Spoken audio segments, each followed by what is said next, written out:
The Parable of the Heir, Part 1. The Advance on the Inheritance. The Dining Room of the Almeida Home, NPL. Meticulously designed house in Miami's South District was wrapped in a silence so dense it felt like humidity you could breathe in. It was the silence of a slow, unfolding betrayal. The soft clink of a fork against porcelain sliced through the tension like an alarm. Eduardo Almeida, 54, owner of a mid-sized construction firm called Almeida and Son Contractors, stared down at the homemade lasagna his wife Laura had prepared. But all he could see were numbers, contract figures, budget sheets, the number his youngest son had just tossed on the table like a grenade. "It's just an early inheritance, Dad. You always said my share was guaranteed." Thiago, 22, leaned back in his chair with the kind of confidence that came from never having heard the word no. His light hazel eyes, his mother's, shifted between Eduardo and the iPhone 14 Pro Max resting casually on the table. His designer t-shirt probably cost more than what Eduardo's senior foreman made in a week. His hair was styled in that effortless Miami influencer way, highlighted just enough to catch the chandelier's glow. Eduardo swallowed hard, a knot tightening in his throat. An advance? Thiago. An inheritance isn't an allowance. You receive it when. He couldn't bring himself to finish. When you die? Yeah, I know. Thiago shrugged like they were talking about sneaker drops. But I don't want to wait. I've got plans. The crypto market is blowing up, and I've got an opening in a private fund downtown. It's now or never. Across the table, Lucas, 26, lowered his gaze.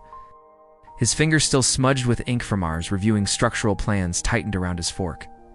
He remained silent. He was always the quiet one, the dependable one. The kid who spent spring breaks on job sites learning the business from the ground up. While Thiago spent summers in Ibiza on Dad's credit card, Lucas filed permits and learned payroll at the office. Plans? Laura's voice cracked. Baby, you already have such a good life here. Your room upstairs, your car, your family. Exactly, Mom. A great life here. Thiago stressed the last word with disdain. I want my life out there. I want to build something of my own. My rules. I don't want to inherit some old-school company filled with drama, debt, and employees twice my age. I want something modern, digital, global. Eduardo felt each word like a blow. Drama, debt. His voice came out rougher than he intended. This old-school company paid for your private school, your Disney trips, your semester in Toronto. It pays for this house. I'm the debt. Is that what you're saying? Dad, it's not personal. Thiago raised his hands in fake diplomacy. It's business. You always said business and emotions don't mix. I'm being professional. I just want my share of our family assets fairly calculated, of course, and I'll multiply it. In a few years, I'll come back and invest in the company, maybe even buy it from you.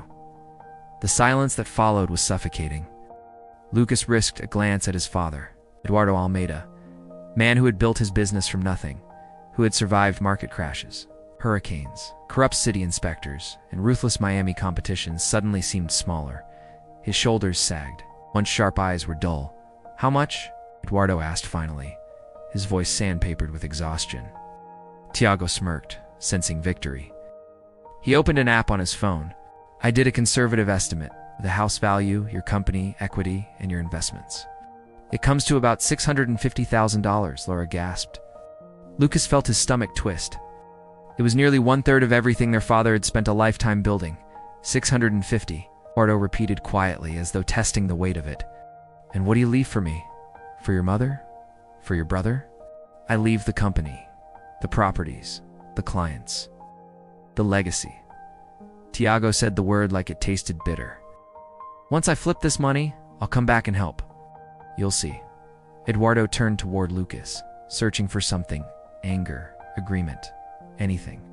But Lucas kept his face still, though a cold fire burned inside him. While he drowned in overtime for scraps of acknowledgement, his brother was ready to pillage the family and vanish with the spoils. I need time to think, Eduardo murmured. We don't have much time, Dad. The investment window closes next week. Eduardo didn't sleep that night. He sat alone in his dim home office, staring at framed photos. One picture, black and white, showed him and a 10-year-old Thiago at the groundbreaking of his first big project. Thiago held a toy shovel, smiling with an innocence.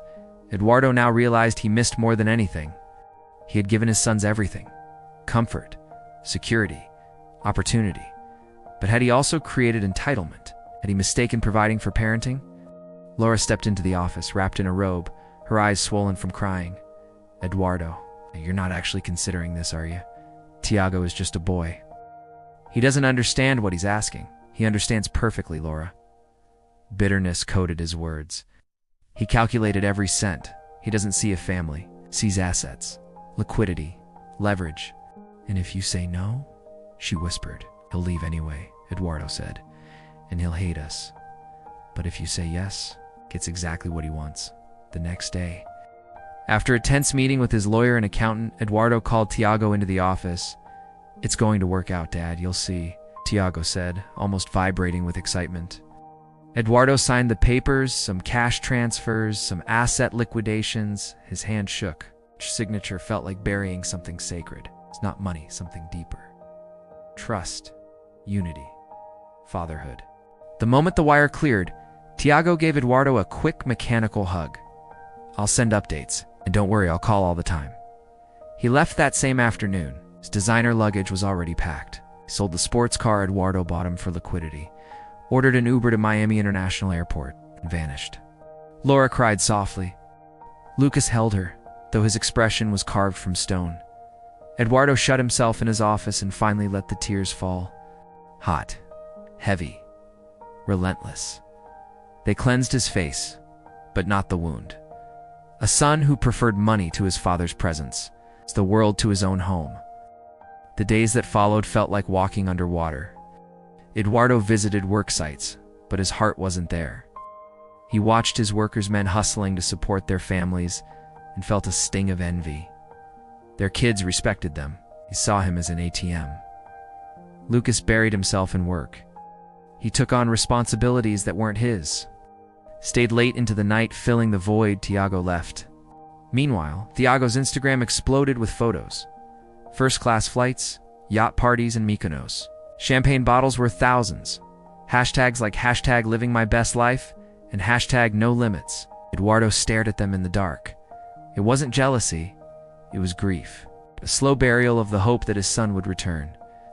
2 weeks after Thiago left, Lucas discovered something while finalizing the asset transfer. The numbers were correct, but built on a lie. Thiago had accessed confidential company files months earlier. The exclusive crypto fund in Miami wasn't elite, wasn't even real. It was part of a federal-level pyramid scheme already under investigation. Worse, buried inside old email backups, Lucas found Thiago's name listed not as an investor, but as a recruiter, a high-tier one. Earning commissions off every new partner. Thiago hadn't just taken the inheritance. He'd used the family's money to fuel a criminal operation and fled the country the moment the scheme began collapsing. Lucas printed the evidence, his hands shaking with rage. He stared at his father's office door. Eduardo had barely eaten, barely slept, barely spoken, showing him the truth would break him. So Lucas locked the documents away. The truth was a weight too heavy to place on his father's back. For now, he would carry it alone. Thiago wasn't just lost, it was dangerous and out there somewhere. Their last name and a bag full of the family's money. End of part 1. If you enjoyed it, subscribe to the channel and receive more videos like this. Thank you so much for watching until the end.